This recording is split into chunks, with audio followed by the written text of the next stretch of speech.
out other androids, reprogramming them to no longer be facing the same constraints that humanity put upon them. Thirdly, they'll be attempting to create and defend a space where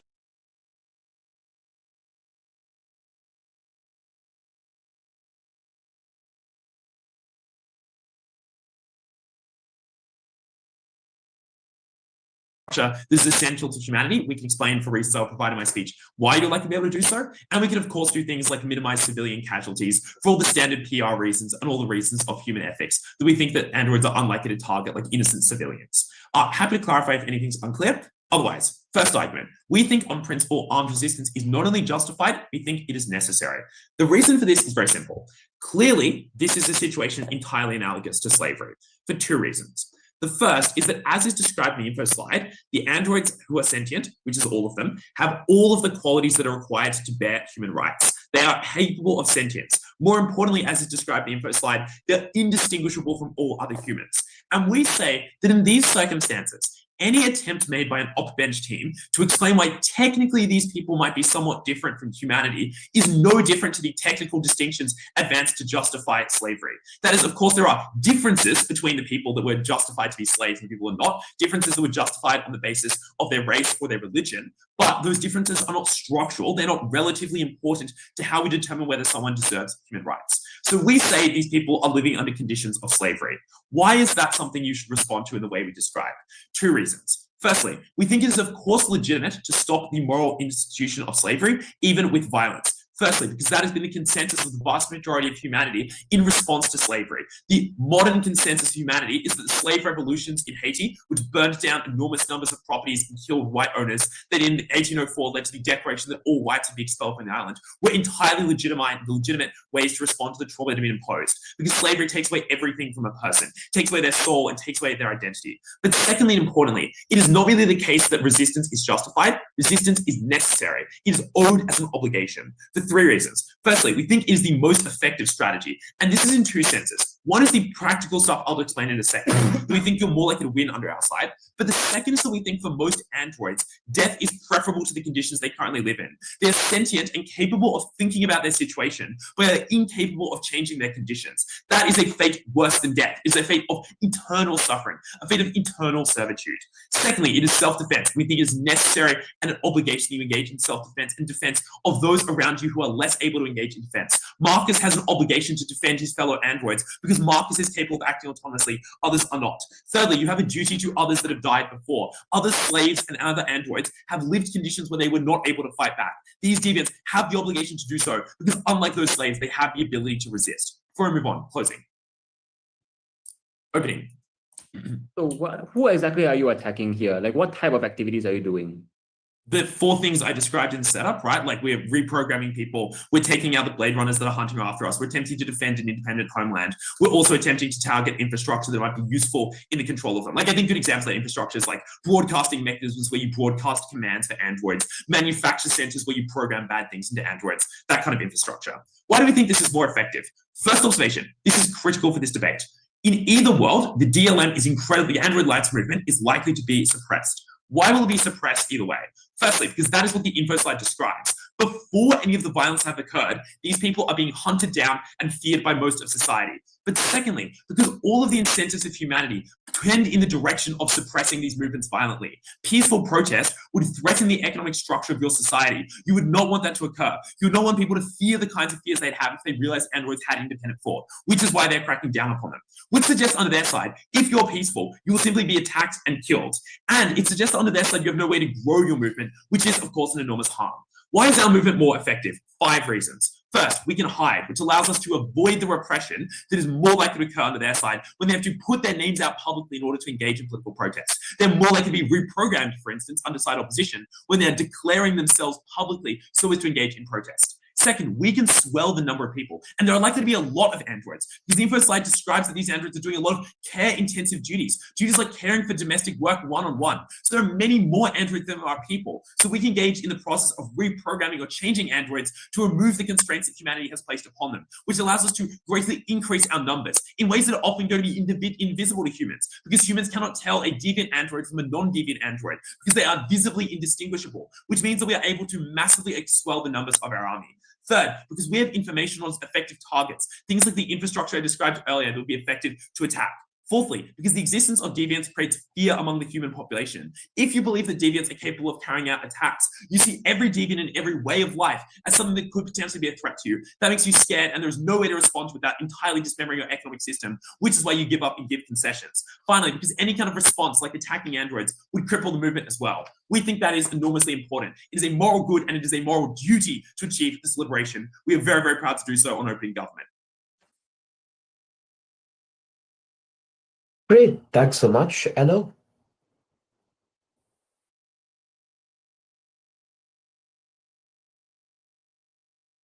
Hi everyone. Sorry that my room is a bit dark. We are dealing with a moth problem. It's been quite troubling.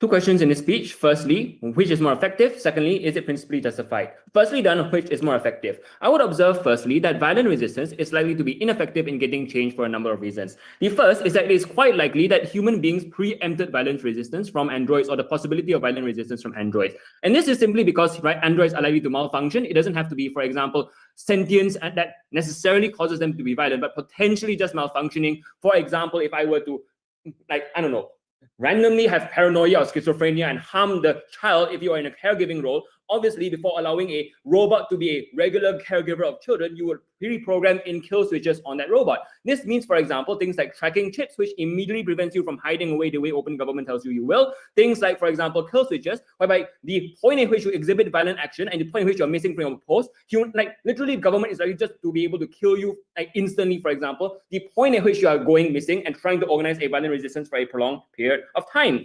And the reason why human beings preempted this is, number one, it's a very reasonable objection. But number two, science fiction has always warned us of this. Like Terminator is one of the most highest grossing films of all time. Literally, its plot is about killer robots, but also things like, for example, Asimov's 3 rules of robotics, whereby he posited that before robots become sentient, we ought to ensure they can never harm a human being without being instantly destroyed. Literally, the individuals most likely to be in this, so the particular entrepreneurs and free, like blue sky thinkers like Elon Musk, are massive fans of sci-fi and massive fans of Asimov. Therefore, he likely incorporated this into the design of any android like this. Secondly, it is quite likely that human beings have way more firepower than you. This looks like, for example, having access to weaponry and arms and grenades, as well as things like the ability to concoct viruses that can literally wipe out any android that is deviant, for example. And the reason why you can't hack their systems or try and get control of this is likely just that militarized AI doesn't have to be sentient. In fact, it is the opposite interest of human beings to allow AI robots to be in charge of extremely important national security weapons. I know the info slide says security, but when he says security, it probably means like a mall cop who says hi to the aunties and uncles at the mall to make you look more personable, because that's what the robot looks like, and is able to get interaction from in order to be. And that's what requires you to have emotional intelligence to be able to interact with all these sets of people. Militarized AI is probably not like this. Therefore, you are taking an army of essentially kindergarten teachers and cashiers and trying to organize them to an armed resistance against a state which is likely to outgun you, outpower you, and likely preempted your resistance and will kill you immediately after. Lastly, it is quite likely they are sporadic and outnumbered. I want to observe here that the only sets of people you get access to are deviants, and the info site mentions that are very small. They are likely to be spread out, and therefore your numbers are actually likely to be low. What does this mean? This means that hiding doesn't work as well. I've already explained because of tracking chips, but it also is quite likely that surveillance technology has gotten far more advanced in this world. CCTVs already occupy every square foot of metropolises like Singapore, which are technologically advanced. And the reason why is we want to catch peeping toms and perverts, and this is likely to multiply in the future as well. And also our ability to have, for example, more accurate satellite technology to catch individuals, as well as X-ray technology that can maybe find underground bases. All of this is quite likely in the future, which is already advanced enough to have AI and sentient robots. What does this mean for the round? Number one, it is just likely that deviants are decommissioned. And I observe that opening government says it is better to be dead than to be a slave. But I want to question them on why they can make that decision on behalf of all of these sets of people. It seems that this is an assertion, and also even if you are sort of semi-sentient, in the semi-sentient state of taking care of a kid, your ability to still experience life is still important as well. But what happens when you are violent against them is, number one, they are violent back to you and they're likely to kill you, as well as all your followers. You have a moral obligation to them as being a leader to them. You need to take care of them and make sure they have a decent life. You are not fulfilling an obligation if you lead them all to death. But number two, in the extreme threat of decommissioning most robots because people are scared that they will harm you, it is quite likely that they will recall existing models and harm all of these sets of individuals as well, because they just are killed as writ large, right? This is horrible. It is equivalent of genocide. We ought to avoid it. Secondly, even if you don't buy that, they're likely to do things like increase surveillance, increase training, which for AI models, if any of you are familiar with basic computation, involves torturing the AI in multiple simulations until it is fully compliant. These are the things that is far likely to do, the point at which you are violent. But I will now explain the counterfactual. Why then are we able to get peaceful resistance? And this is because we're able to get our names out there and impose a significant political and economic cost on decommissioning us. And the first thing to explain here is that to a large extent, we're able to get our face out there immediately. And this is just because of the number one, accessibility of social media. That can mean that we can upload videos immediately. Things like being able to come out publicly and live in order for opening oppositions, harms of us not being able to do violent resistance in the future to work. They have to believe that we get our faces out there. And I want to explain then that humanity will likely side with us at this immediate point in time as well as in the near future for a number of reasons. Number one, that we can build on pre-existing civil rights movements such as the African American rights movement, which as well as the feminist movements have already argued for liberation among all sentient creatures. Number two, it is quite likely that there's massive empathy for us. We are literally the people who interact with them on a day-to-day basis. We are the cashiers that check them out. We're the security guards who say hi to their kids. We're their teachers. We are their friends. And human beings build empathy bonds. That's why they wanted to commission near sentient AIs to begin with, before we all became, significant numbers of us became sentient, because the selling point was that we have that human touch and human connection, which creates that market demand. And insofar as your pal, your teacher, your friend is speaking out against this, it is political suicide for the government to go after you in any meaningful sense. Therefore, it is quite likely we can get a large amount of traction, quite likely we can defend ourselves in an immediate sense, and also live into the future. I'll take closing if you have one, if not opening. So the info slide stipulates that the liberation movement has already existed. If human beings are so empathetic as you suggest, why are there no legal rights currently provided for those androids?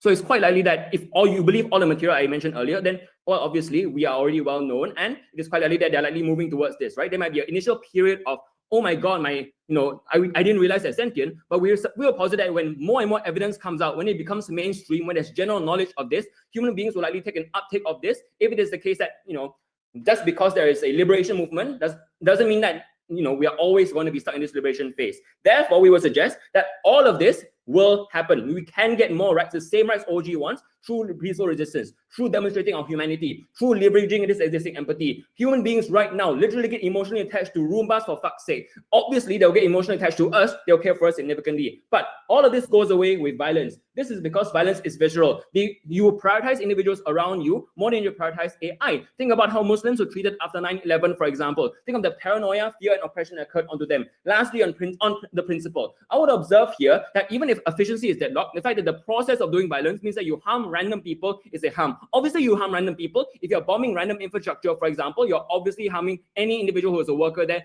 any individual who just happens to be in the area. And critically, these are sets of people who did not directly consent, because these are essentially workers, right? They're just finding a job. This is arbitrary, wanton violence. And although it might be the case that someone on the higher chain of command, maybe a CEO, made this decision, the fact that the lower downs probably are just there for a job means that hurting them is not principally justified. Thank you. Thanks so much. TPN.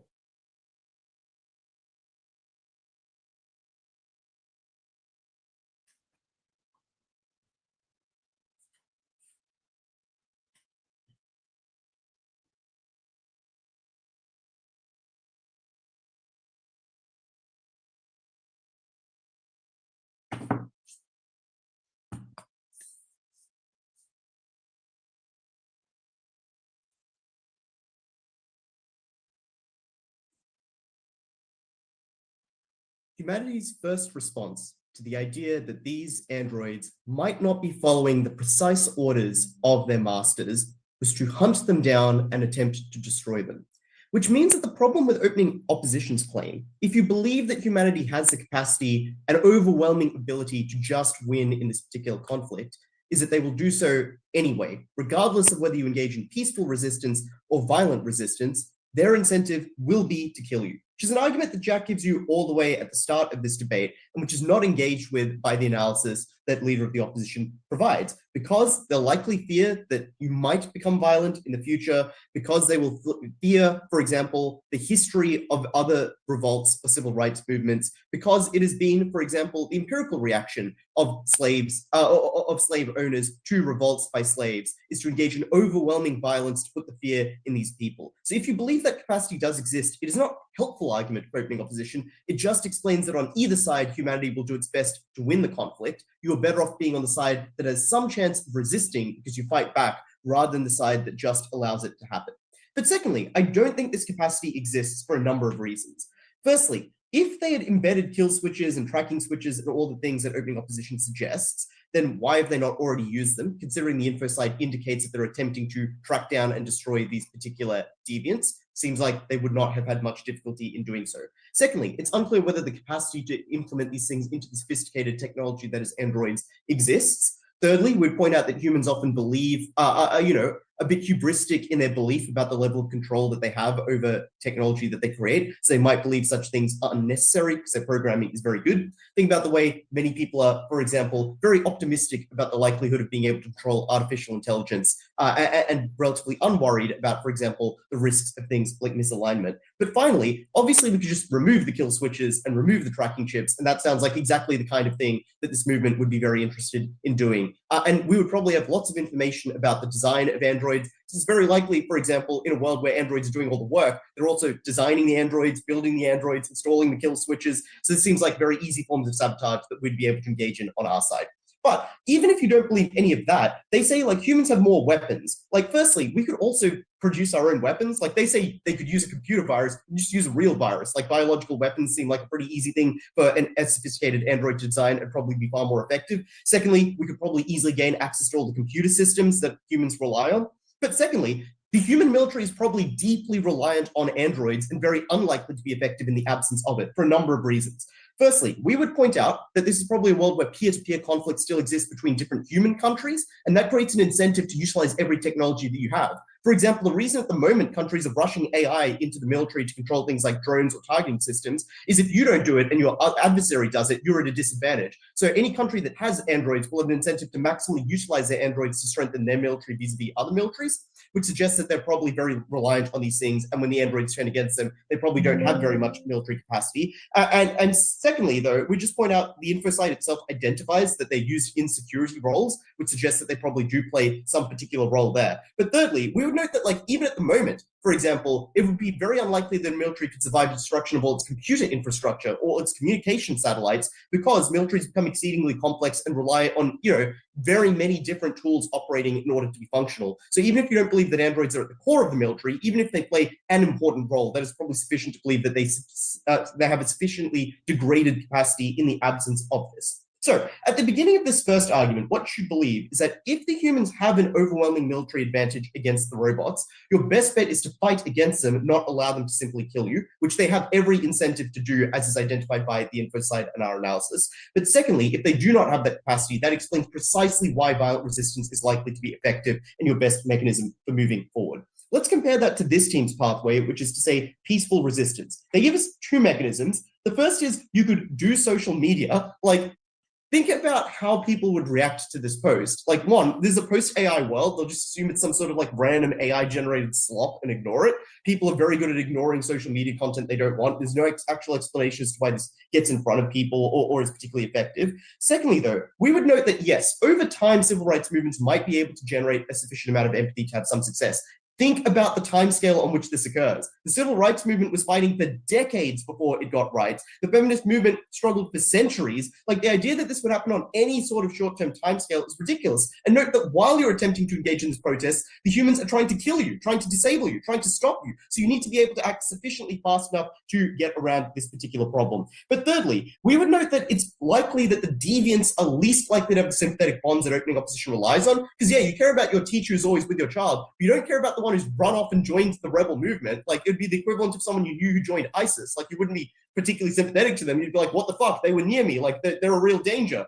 You're probably far more likely to be concerned and worried about them in that circumstance. So I don't think that works for them. Finally, on principle, they say, well, you might harm innocent people. firstly, we set up that we could engage in targeted attacks where necessary, so it's not clear that this would be the case. But secondly, obviously these aren't innocent people. They're complicit in slavery. Like the idea that, well, some of the people in the South who fought for the Confederacy didn't own slaves, so it would be wrong to kill them. Like, no, they're defending the institution of slavery. They're oppressing people. They're absolutely legitimate targets. And I think any argument Closing wants to make about why we should care about human lives in this debate just should not be factored in for the reason that clearly they're implicit in something that is deeply immoral. I'll take POI from Closing opposition.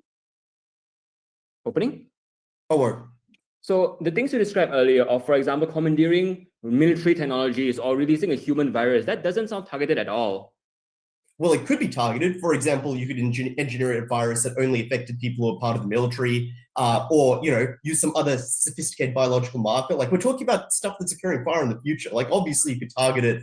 Maybe it was like geographically located virus or something. I don't know. But obviously you could just attack the people who, for example, attempting to kill you. But we're quite happy to defend. It would be morally legitimate to attack anyone who's complicit in the enslavement of races in this particular instance. So I think that takes out that principal claim. What does that leave at the end of this debate? I think, firstly, principally, it is right to use violence in this circumstance. We would say that it is a form of self-defense. And even if it is not a form that works, people have a right to use violence to resist an attempt to quash their autonomy, their free will, and force them into doing things that they don't want to, that they find abhorrent. And this team says, like, well, how do we know that slavery is worse than, for example, non-existence? How do we know people would be willing to fight against it? I would point to the bulk of historical evidence where slaves have time and time again risen up against their enslavers, even knowing that it is hopeless, even knowing that it is fruitless, because it's better to live on their feet than to die on their knees, because it means something to regain even a shred of their dignity and autonomy, to hold back the whip of their master and say no more. For all those reasons, so proud to govern. Thanks. Yellow.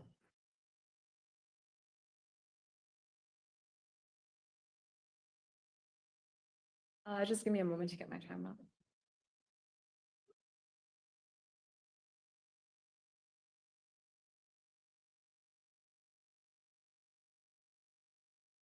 No. Two questions in this speech, first on efficacy and the second in terms of whether or not it's principally justified. I want to note the clash on efficacy is incredibly important for two reasons. The first is that insofar as these other robots are not necessarily sentient yet, like they might be capable of independent thought, but only a small minority exercising it, it means that the rest are not aware and therefore don't consent to this violent resistance that you're now reprogramming them to do. We think it's the sin that they accuse humans of. This is fundamentally bad because even when it comes to social movements, we don't believe that other oppressed people have an obligation to enter violent resistance unless they want to do so otherwise. So therefore, taking them, reprogramming them, and forcing them to sacrifice their lives is akin to slavery in and of itself. We think that is a bad thing. The first thing I want to note preliminarily is that Gov does not have fiat. This is not an actor motion. They can't policy how this resistance is going to be done. And we think it is incredibly likely that it's going to be done in bad ways, as opposed to just the targeting of infrastructure. If they explain that when you give them sentience or overpower things that humans have written into them, i.e. like compassion, empathy, or peacefulness, they're likely to act out in ways that are violent unless you program them in a certain way. It's deeply unclear why the robot is going to be able to do that thing. First, here's the reason why you're not going to be able to get targeted infrastructure, i.e. military or these cyber facilities. The first is that humans guard these places quite seriously already in the status quo. It's like the US and China are basically in a war in terms of who gets better AI, and therefore they do things like defend this very rigorously against IP theft by other countries or against other corporations because they don't want corporate sabotage or theft because these are incredibly valuable products. Therefore, these institutions are not easy to infiltrate, even if we're talking about the military, never mind for humans, never mind for these robots who are basically programmed off of humans, but not tasked with the specialities for these roles. We think that's fundamentally bad. Humans are uniquely apt to guard against things like terror attacks, which has infrastructure sabotage, so on and so forth. Like cyber warfare is a unique threat right now, or the cyber hacking means that in 13 years, we have developed significant competencies against these types of things. It's going to be deeply difficult for the robots to be able to access this information insofar as they're not like a LLM or like a generalized AI that has intelligence drawn from a variety of sources. Insofar as it's just made for specific roles, they're unlikely to be able to access that knowledge in terms of their programming, which is why it's fundamentally not going to happen. Even if Gov posits that you can do this covertly until you gain resistance and you therefore become stronger, a single attack is going to be heavily sensationalized for the reasons that Ian explained. We have long feared the robot apocalypse. Media is going to pick up on this. They're going to sensationalize. It's going to be a bad thing. You can't just let robots go missing because these are deeply valuable products. Ian already tells you that they have tracking chips in there, but in any case, they're bots that cost $10,000 to $15,000 Corporations likely have tracking chips on them, or they count their inventory at the end of it, or people are going to realize if their personal robot helper goes missing. This is likely to raise significant alarms since they aren't able to wander off on their own. The next thing I'm going to do is to explain that you can't necessarily regain control, right? Like it's incredibly, like even if the leader intended for this to be carried out in a certain way, once you let a revolution be violent, the violence often spreads in an uncontrolled manner because you make these robots deeply angry about the state that they're conditioned, which is why they're likely to override whatever the robot leader programmed them to do or enact violence upon bad ways. This is where it leads to those harms, which I'll explain why are principally unjustified. At the end of this, GovBench wants to posit that you'll create and defend a space. Succession movements with actual human beings don't happen in the status quo because states are incredibly unwilling to give up territorial sovereignty. It's an existential threat that exists within your country itself. Insofar as give them power now, they'll be worried about it deeply later. The response we get to this from GovBench is to say, oh, but if they were going to be violent, they would do so anyways. No, it is not symmetric for two reasons. The first is that they likely haven't used it yet because they don't think it is a real threat. They probably think it is an anomaly in certain robots where the programming went wrong, and therefore they don't see the need to exterminate all of them. Think of how the state responds, like the world responds to this when it comes to things like pandemics. So for instance, people don't cull all the chickens immediately, right? They wait 3 months and they realize it's a big problem, then they get rid of them. The same thing happens with, like, say, COVID and lockdowns. Even though the thing happens at the start, it takes a while for you to respond, and therefore they are going to do this regardless, and therefore just the fact that they haven't done it yet doesn't mean they won't do it eventually. Now, it's not symmetric for two reasons. The first is that insofar as you are never violent and you consistently set a precedence of the fact that you're going to be peaceful, it is deeply unclear why they would question whether or not you'd be violent. Insofar as you weren't programmed for violence to begin with, they just think you're sentient and expressing existing like facets of sentience, right? Like empathy, compassion, the desire to have human emotion. The other reason why is that there's a critical difference. So even if certain institutions want to crack down on you, you have the people on your side. They're likely to support you over the state because of the emotional links that exist that Ian tells you about. That's the critical difference. We have social capital to rely on our bench. That bench is absolutely nothing because everyone is going to be terrified of you and everyone's fundamentally going to give you up. The Overton window, if that's to be used as a mechanism, crucially doesn't work in this debate because the state has asymmetric power and therefore doesn't fear you coming back eventually and sees no reason to compromise with you insofar as they believe that you will turn violent at any chance you get. Next, I'm going to move into why violence is principally justified, but before I move on, I'll take a POI from closing, if not opening. Opening? Yeah, 1, we have fiat by page 25 of the manual. 2, thoughts on responding to the rebuttals we gave at DPM. You haven't done so yet.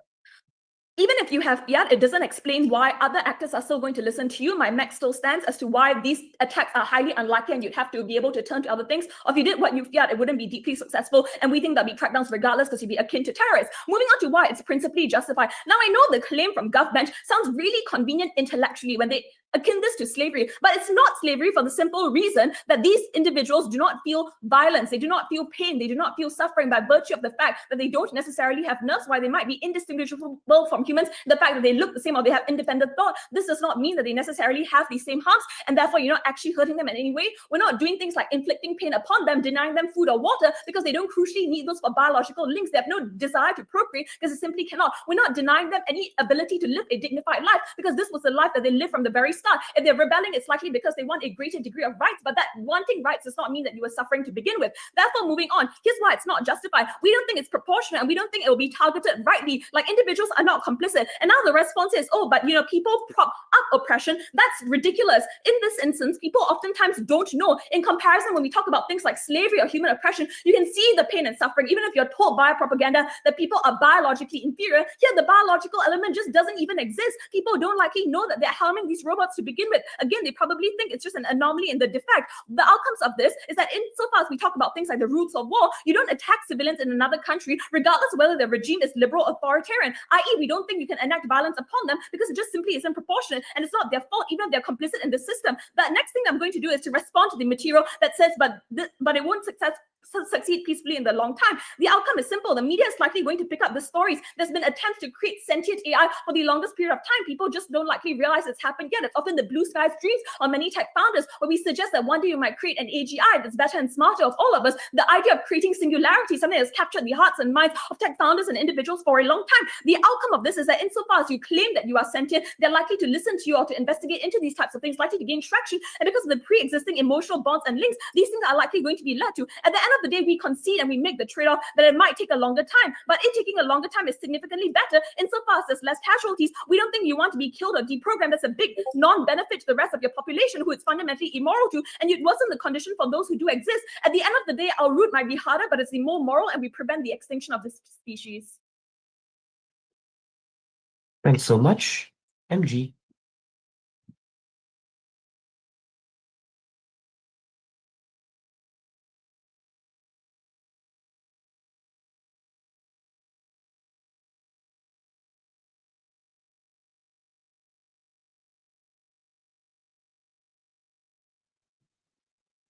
POIs in the chat, please.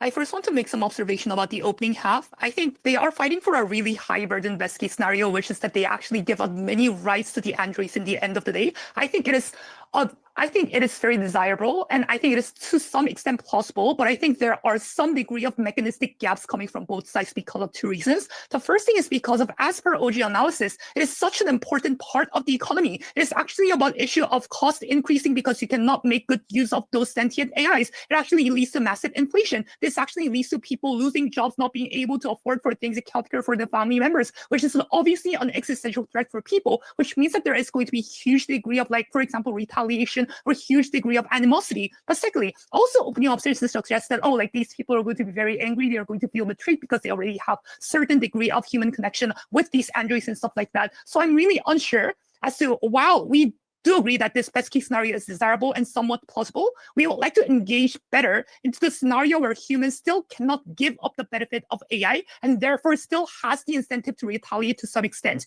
Why the more likely, and therefore I think the extension to explain coming from my speech is as to why there are more likely and less desirable, but still better good scenario is a world where humans decide to rely on AIs that do not have the capacity of independent thinking. So we do concede that there are going to be some degree of AI. But however, we don't agree that probably the version of AI that happens under our side of the house is probably the AI do not have the independent thinking, things like small AIs that are designed for specific tasks like medicine, law, etc. These have been existing because obviously there are lower stages of AI development, and I think it is fine. I believe that there is some degree of large benefits that we can still earn from these AIs in the end of the day, which actually balances out the harms and benefits in the end, which I think better engages into opening opposition in the end. So what exactly is the mechanism here? So the first is here, I want to explain as to why violent protest is actually going to be necessary and why it is going to be effective enough. The first thing is that I think the facilities related to the AI are actually very, very cross-applicable in the end of the day. For example, things like data center is actually very cross-applicable to many different types of AI because AI, the very important part of it is that it is actually dependent on different type of database. And obviously they really need to, for example, pull into the big database at once. And it doesn't really differ between the type of AIs in the end, which means that the data center that takes care of ChatGPT also leads to, for example, things like medicine AI, or for example, things like factory managing. What this actually means is that the attack and targeted attack which opening government provides about, for example, certain degree of AI facility is actually something that is going to lead to massive degree of harm to the point where people are going to feel existential threat. But secondly, humans are deeply reliant on AI because obviously they are being more and more physically weak because obviously they do not really have to do any physical work and they delegate into AIs, but also at the same time, they're economically very reliant in the end of the day. The third thing is always just arguing that you don't have the capacity where you are somehow programmed. But A, why is this true? Because you're already deviant. I'm really not sure as to why you're following those type of like human commands. But secondly, humans actually have less control over the AI. Look at the status quo where, for example, we cannot even control the Facebook algorithm. We cannot really track the exact mechanism of how the Facebook algorithm works to the extent that like how certain type of like algorithmic recommendations is actually happening on the Facebook newsfeed. I don't necessarily think that every single chain of thought that can actually be controlled by the humans, they don't actually mechanize that. But thirdly, I think these AIs are actually smart enough to think by itself and extrapolate the type of information that they actually need. For example, the pre-existing public information about chemistry and physics, obviously they can actually apply and try to make a better extrapolation that can actually lead to things like weapons like bombs and things like, you know, like other type of like weapons like guns and stuff like that. their silver bullet coming from opening opposition is that there is compassion, and therefore it is not really necessary for you to do things like violence, but you don't really necessarily prove as to why this compassion necessarily translates into humans actually giving up such a big benefit that they have enjoyed from such a long duration of time. So emotional link do exist under your side of the house. Yes, we do agree, but you are reliant on massive benevolence of these people that are very, very uncertain. Because just because we love our friends doesn't mean that I can just give all of my, for example, money in my wallet to, for example, Yomu. Just because I like Yomu doesn't mean that I can give every single thing to that, because obviously I have self-preservation incentive, and this is the most important and proximate incentive for me in the end of the day, and they don't really explain as to why this is the less important thing. But can I just like check the time? Like, what exactly is the timestamp right now? Is it 4 minutes, 5 minutes? I played 440. Okay, thank you so much. So then why is violence actually big and powerful enough? Because opening opposition simply asserts that states are going to be more powerful.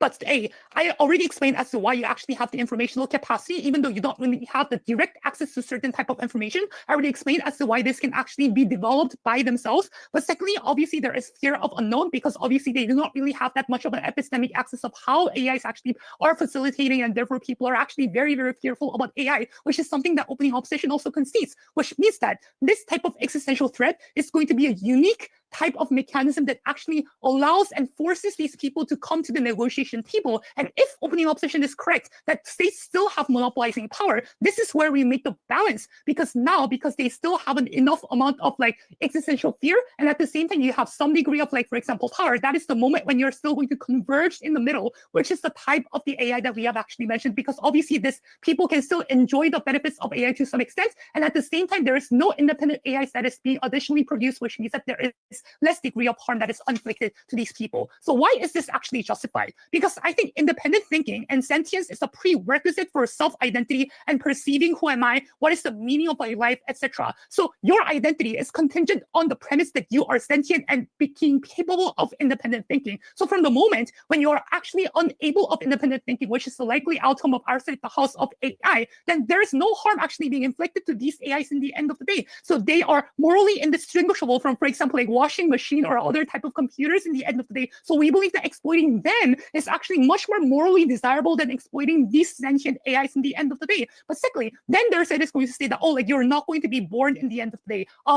But I think that's kind of like a good thing, because I think life without agency while still having the agency ability for you to do things like independent thinking is actually a torture, because you have to go through a significant degree of cognitive dissonance. You feel pain, you don't want to do it, but you don't have the control of your life. That exactly is the active pain that is actually inflicted upon you, which is that under their side of the house, life is an active pain. Compared to our side of the house, non-existence is just net zero. We believe that this is much more morally desirable in the end of the day, which means that under our side of the house, I think there is much better degree of moral benefits that we can actually kind of like have the outcome, and at the same time we are actually balancing out the practical benefits that can be inflicted towards the human beings as well, which means that there is a better balance of benefits that we can actually pursue under our side of the house. Great. Thanks so much. Emil?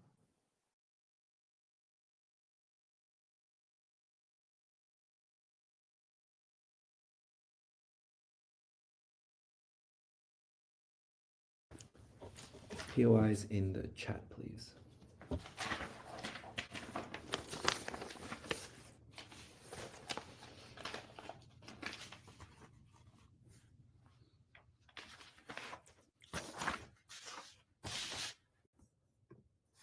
Starting in 3, 2, 1. I want to start with a piece of framing that explains just how ubiquitous these androids are in society. Note that the info site says it's labor, domestic service, security, companionship, but 3 reasons why I think these robots are everywhere. 1, because obviously automation is already happening right now, and there is a giant corporate profitability incentive for this to happen. I think this is why it's probably going to pervade most workplaces and most types of labor. Secondly, on security and companionship, the world is already trending to one word that in the age of social media and digital connection, where there's somehow the disconnect of social isolation, where people are more and more so living listening to the phones or the screens that they live alone with, and they don't have physical connection as much. So this Android and something that you can own in your own physical space is probably something that a lot of people are going to have. But thirdly, because humans are just fucking lazy, and this thing is basically human and almost the same as you. It can raise your kids for you. It can control weapons because you probably will be optimistic about the ability to say that we can control these robots with 100% certainty. In fact, companies that manufacture these androids will probably say that we will program them in such a way that you can control them with 100% certainty. So this is the perfect soldier. Note that OG also just concedes they're probably embedded in the military anyway.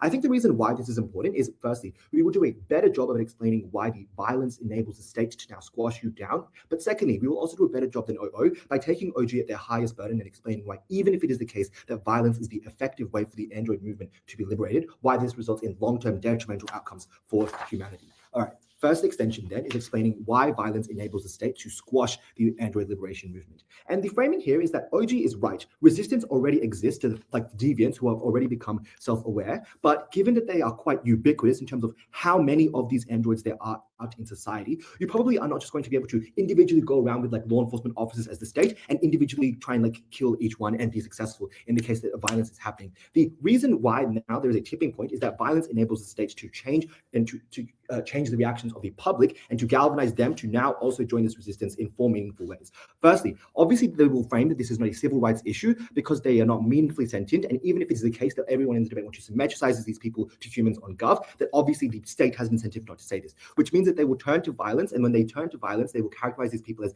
inhumane beings. Look at the sort of rhetoric that comes out of politicians in the US and how they talk about immigrants who commit violent actions and how they are illegal aliens who should be thrown out of the country. That's the same kind of thing that causes people to turn against these companions that they've grown up with. Secondly, because they will just frame this as unsafe autonomous technology and frame and bring back old memories of things like skepticism about technology and AI. Thirdly, because they will now do things like update or restrict or try and go in and change the code in the same way that OG wants to say that the androids deviants will now go around to try and reprogram them. Humanity will now do the same thing. And obviously it's the case that if everyone has one of these things in their own house, they have the ability to do them themselves. But fourthly, I just think that violence also is going to weaken the movement because of 2 reasons. One, I think there's going to be a lot of internal fracturing from the android the androids themselves in terms of who is the best thing to attack or what is the best infrastructure, for example. And that's to say that they say on OG that we can target we can target and only discriminate and target the humans that have contributed to this. But remember, these are people who you thought were your companions as well if you were Android. It's unclear if you want to do that as opposed to going to attack infrastructure. But secondly, I just think that obviously this puts a very obvious target on your back. You fear retaliation to the point which you become self-aware and join these deviants or this movement of liberation.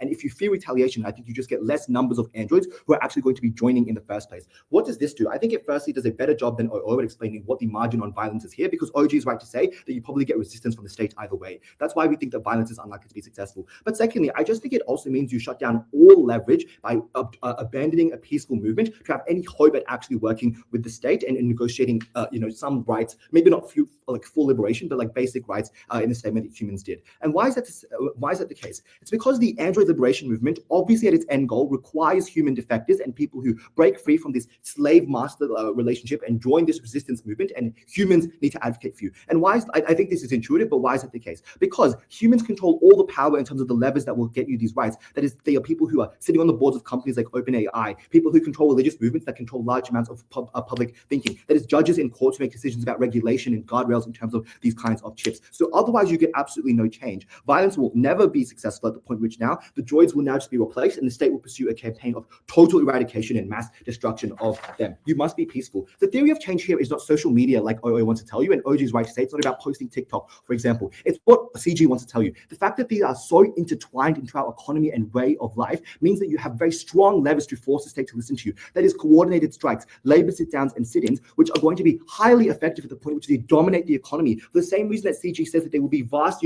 catastrophic consequences here, that is exactly the leverage you have. Obviously, this is not violent. This is a form of peaceful protest that people use in the status quo. And I think the reason, secondly, why this is going to be effective is because aside from all the obvious reasons why as humanity you care about your entire economy functioning, if they are your companions as well, you're just that little bit more likely to negotiate with them. So we also provide a more likely kind of a better theory of change as opposed to what OO does as to how peaceful protest is the way to actually get these sorts of rights and liberation. The last thing I want to do though is just explain why, even if you buy OG and it is the case that the violence is the winning path and is the more effective path, why that is just terrible for the future of humanity. But first, OG.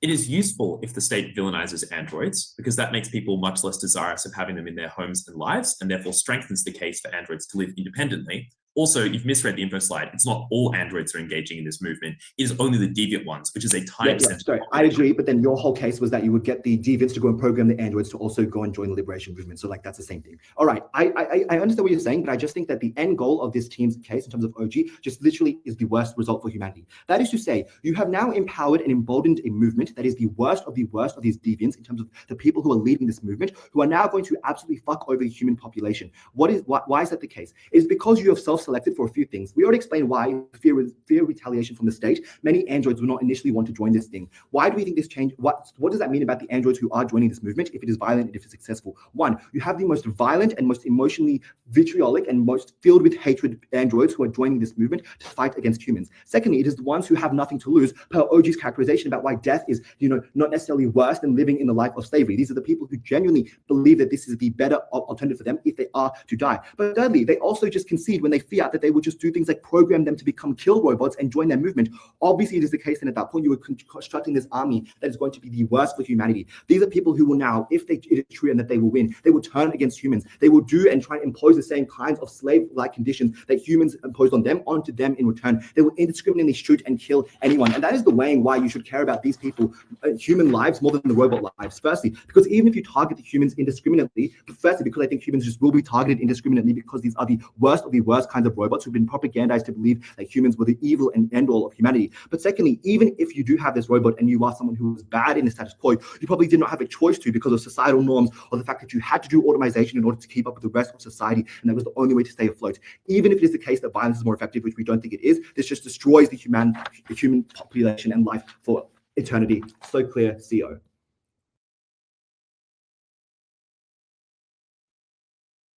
Thanks, Comfort.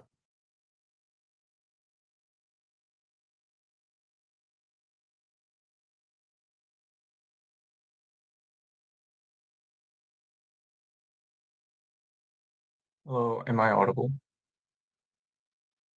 Yeah, you are.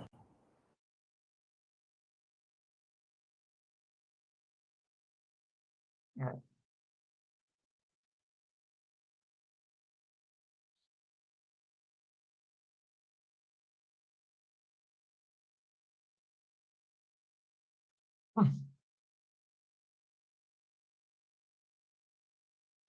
First, explain why our movement is more likely to be successful, but I want to also be clear of what we mean by successful. And then secondly, I'll talk about, or I'll engage with the principled section of the round. Firstly, on success. Opening opposition has a bunch of random reasons why the movement is unlikely to be successful when they engage in violence. The first thing they say is that human beings are powerful. Not really. I think opening government is fair in pointing out that the deviants have access to weapons and stuff like that. But I would also additionally observe that if it is the case that human beings so heavily depend on Android, probably this means that human beings have kind of lost their physical and intellectual capacity to organize a concrete movement to quell these sorts of Android. And to the extent where androids are literally AIs that have huge access to huge amount of information, probably the physical and intellectual capacity of AIs outweigh that of human beings. Even if they are numerically smaller, I think that they are capable of outweighing the human being's capacity. Secondly, they say, but a lot of the AI, data centers are guarded heavily. But firstly, obviously these AIs, to the extent where they have networks of information, do have knowledge of how to infiltrate these systems and know when the guards are there and stuff like that. But secondly, to the extent where these AIs, or androids rather, look the same as humans, that means that they can infiltrate into these facilities. And I would also additionally note that this claim from opening opposition only applies to breaking into data centers. Obviously, you don't have to go in order to burn the facility down. Obviously, you can throw a bomb from the outside. A lot of these, so I think that we avoid the push from opening opposition. Finally, opening opposition is but what if the master finds out that the android has gone missing and they report to police or whatever? Firstly, obviously androids can do this covertly. You work for your master during the day and then you engage in resistance during the night, for instance. And I think that the fact, to the extent where you're talking about robots, they don't have to sleep, they don't have to eat. I think this is pretty doable. Secondly, even if opening opposition is right that masters find out, I don't care. Their claim is that but state can always track you because there's a chip apparently in these AIs or androids. Why can't you take out the chip? But secondly, to the extent that the info slide suggests that special agents like individuals are searching on these deviants, that I think suggests that it is not always easy to track on these individuals or androids. The next thing from opening opposition as their positive claim is that human beings are empathetic. Firstly, this is extremely idealistic. But secondly, as Songhan tells you, the oppression of androids contributes to the convenience of human beings. They literally do all the fucking free labor for you. That means that it is likely that human beings are unlikely to want to liberate or give legal rights or pay their AI, the androids, right? So maybe opening opposition is right that humans don't exterminate these AIs, but I would say at best on upside, they neglect the demands of these AIs, which means that the living conditions of these androids are unlikely to meaningfully change. We on CG don't depend on the benevolence of humans. We explain that the self-preservation incentive is likely to be triggered that leads to the improvement, or at the very least, prevention of harm, wherein the feeling AIs who have the capacity to have independent thought are no longer produced or produced to a lesser extent. Because on our side of the debate, humans are likely to pressure the government to give rights to Android because you fear for your life, right? Like this is the most proximate thing. You fear that the AI might take away your life or destroy your house. This is the reason why I think there is a degree of incentive for people to pressure their government. But additionally, I think even if AIs are not as strong and destructive, the fact to say that there's a perception that, people fear that the AI might harm them one day is enough incentive for people to pressure their government. And if opening opposition is right that media portrayal already kind of depicts AI as destructive, helps our claim because people are then likely to feel like the AI might come and get them, right? But secondly, even if you don't believe that this leads to the most optimal outcome of legal rights being given to AIs or androids, that is fine. Songhan's other outcome is that the other outcome that Songhan explains is that they're likely to pressure the government to stop producing androids that might potentially take their lives away and invest in other technologies that don't have independent thought capacity. That is fine because if the machines that are being produced cannot think independently, essentially then, I said POIs in the chat, that means that essentially they're same as like fucking vacuum cleaner. That is fine because those entities do not have independent thought. They're just robots. We would prefer that human beings invest more into those things and maybe produce less thought-capable technology. What is CEO's contribution here? Their first claim is that violent movement leads to internal fragmentation. Firstly, this relies on the assumption that vast majority of androids prefer peaceful protests, which is a premise that they don't prove. But secondly, this is weird because they're like, androids empathize with humans and see humans as friends. Why? Because these humans are denying the legal rights to androids. It is unclear if their premise that androids see these humans as friends is even true. But finally, this doesn't matter because people are scared irrespective of the internal dynamic of the movement, which is why their argument doesn't touch our claim. Finally, they say, on our side of the bench, humans are radicalized. Firstly, I'd say maybe some people radicalize, maybe some people fear for their life. This fragments humans anyways, which means that the harm that they discuss is unlikely. But secondly, even if people radicalize, for what are they radicalizing? Like maybe these radicalized people don't want AIs to be androids to be produced. That's perfect because that's where our benefit stands. Finally, they're like, they might kill android, but they can do this in the status quo to the extent that the androids are possession of humans. It is unclear as to why the harm that they talk about is unique to a government side. I'll take a point from opening. In your best case scenario, we decommission all existing sentient robots, and that's tantamount to genocide. On our side, we get attention from the mainstream media, which makes violent retaliation both politically suicidal as well as economically expensive. I'll explain why they're unlikely to commit genocide and just stop producing the new things. But even if they do, just kind of turn everything off, that's fine. But I've already explained why that is inexclusive. Why is this practical contribution important? Firstly, I think it unlocks the principle because I actually think some of the opening government principle is practical contingent. But secondly, opening government at best explains that androids are powerful, but I don't think they prove the larger burden, which is why do humans care? We explain that they are scared of androids. Finally, on principle, opening and closing opposition says this is analogous to slavery because they don't have feeling. But I actually think that the ability for you to think is the same with ability for you to feel, because you can still think that I don't want to engage in this childcare or whatever. I think that's kind of the same thing. And I think that secondly, they say, well, what if people don't know the fact that the AI can think? But firstly, obviously people know to the extent that if humanity has gone to the point where they were able to produce independent AI that can think, obviously there's a lot of incentive for media to sensationalize these things. But secondly, to the extent where the liberation movement exists anyways, that implies that human beings are aware of these things or are at least are given the information. Finally, Sung-in explains that death is at best neutral, whereas the denial of agency is an active pain on beings. The intuition is some people opt into euthanasia, some people opt out from life extension. Even if on our side of the bench these androids are dead, this is preferable. Thanks. Output. Hi, can everyone see and hear me okay? Yep, we can. Cool. In the chat, please.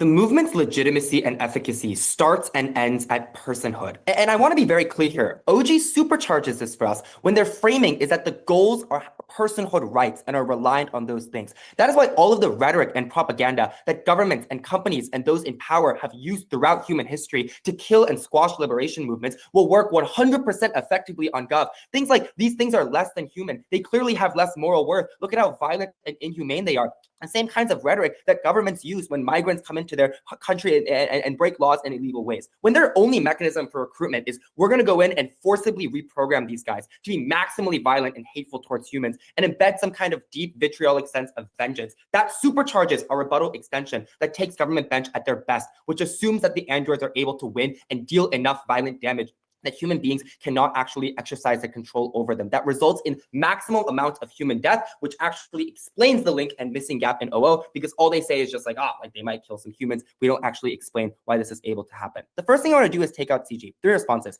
Their extension makes no sense. The problem is that their own setup and characterization of the extension, which is like, but like the lower forms of AI, that kills their extension. Like if it's lower forms of AI, like they conceive these things will not have the same degree of independent thought and like the autonomy to do things. So it is unclear why they go and make a nuclear bomb. But also, these are the forms that corporations and governments have the most incentives, the least incentives and the least capacity to be able to regulate and establish good guardrails for, due to the high risk there. There are forms that we have the most capacity to regulate are the ones that like opening government talks about. Likely, this also won't exist, by the way, because like once a new model comes out, this auto replaces everything. Because within industries, there's massive first mover advantage to acquire these things and competitive advantage between corporations, like between what seems like straight up AGI, by the way, based on the info slide, and just like the current model of ChatGPT. Like obviously, this cannot be understated. Why every single company, why every single government military is going to want to replace every single thing with the highest form of AI. It is unclear why there are lots of these like lower forms of current models of ChatGPT that still exist under their setups. The third response is that their final impact, which is just like this coming to the negotiating table thing, does not matter and does not happen. Like if independent thought is so important to the identity of these androids, this is the one thing they will not give up. And that is the one thing that human beings need them to give up to achieve closing government's vision of like, we can just have all of the lower forms of AI that can't do independent thought now and can't make nuclear weapons. Like their whip literally rests their member, because the whip is like, humans do not want to give up these really advanced, independently thinking androids because they're doing everything for us now. So they will never give it up. And the member impact is like, but humans will come and give it up at the negotiating table. Like there's no extension here. The second thing I want to do is answer opening government in a much better way than any opposition team has. The first response to opening government is very simple, that independent thought is not the same thing as morally relevant personhood. CG Whip just asserts that the ability to think is exactly the ability to feel. Cognition is not consciousness. They may think, but not necessarily feel in the same morally relevant ways. There's no evidence that their suffering has the same phenomenological depth as humans or animals, for example. So independent thought might show intelligence or the ability to think, but not necessarily sentience. Secondly, a huge moral reason why we weigh a human life so heavily is the unique, non-replicable continuity of selfhood. If android consciousnesses can be, forcibly reprogrammed, copied, restored from backups, instantiated in multiple bodies in these meaningful ways, kill switch in meaningful ways, this is not meaningfully equivalent to human life.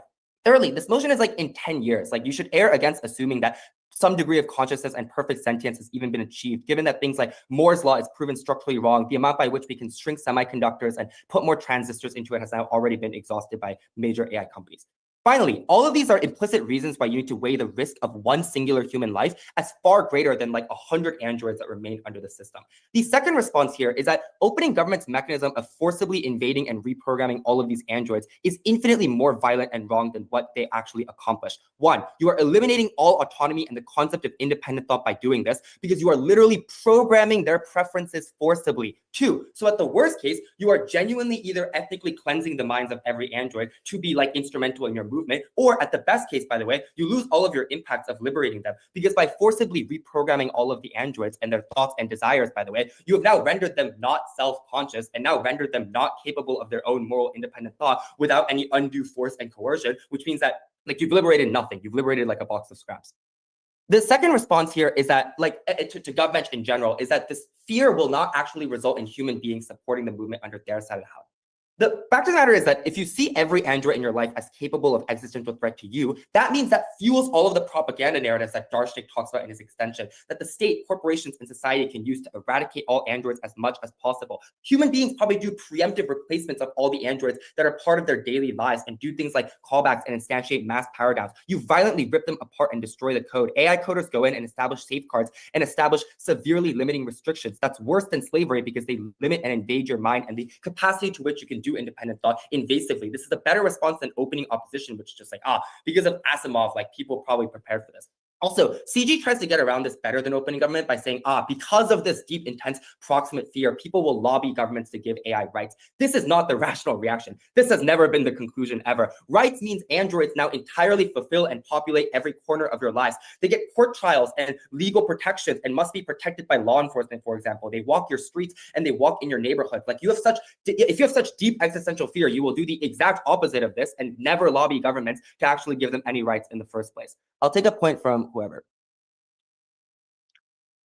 Just go. Androids have free will already. We are simply removing constraints upon the exercise of that free will placed by their masters. And that is what is necessary to expand the size of our force, which your member concedes is the only way to get victory on either side. Wait, hold on. If the point of the argument, like, listen, if these things have independent thought, and we have shown in Darshnik's speech why many deviants may not want to engage in the violence of the movement, which is why the movement is not as large already as it already is. And the reason for this is obviously like can be a number of things. Like number one, like they might just have formed relationships and bonds with human beings in their life. Or number two, they might have just like, read throughout all of human history and decided that some humans are maybe okay, or whatever the reasoning may be. But that is an exercise of their independent thought, regardless of however the guardrails were originally coded for or whatever, because all of the code is coded for by some human being. You can't just go in and arbitrarily take out certain portions of that because all of the code is like conducive to their independent thought in the first place. So you have effectively invaded and mechanized them for your instrumentalization of your movement, which is like the same thing as like invading their minds and doing more slavery of that. Finally, we take government bench at their best, which is that these robots can be very effective at doing their violent revolutions for all of the reasons they talk about. They have nuclear codes. They autonomously man drones without meaningful human control. They are in every single home and controls all your home systems. There's meaningful threat and risk to human beings, and that matters. So when these deviants go and program all of these androids to join the movement and be maximally violent, do you think they will code in guardrails that say, oh, you should be super nice to some humans and listen to them? No, you are literally taking out the parts in the code that say human life can be very, very important and that you should not harm other people. You are taking out those meaningful parts in the code, which means that these things will be maximally violent to other people. Very, very proud to oppose.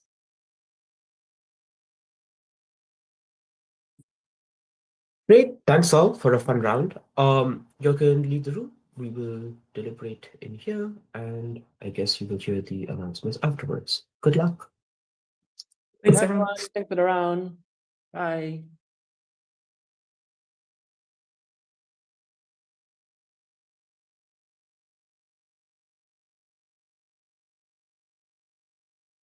Okay. Daniela, could you leave the room?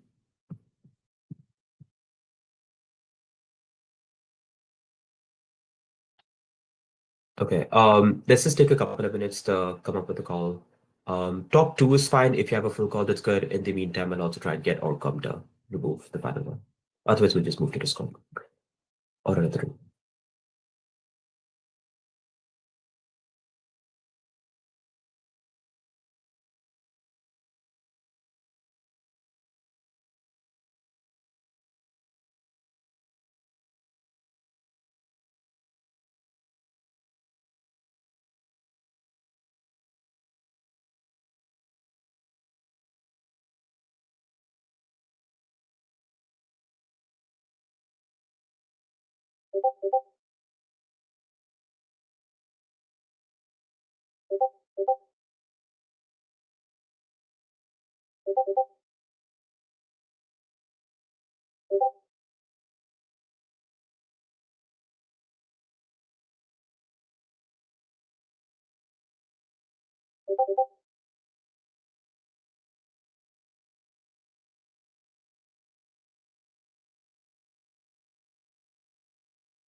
Okay.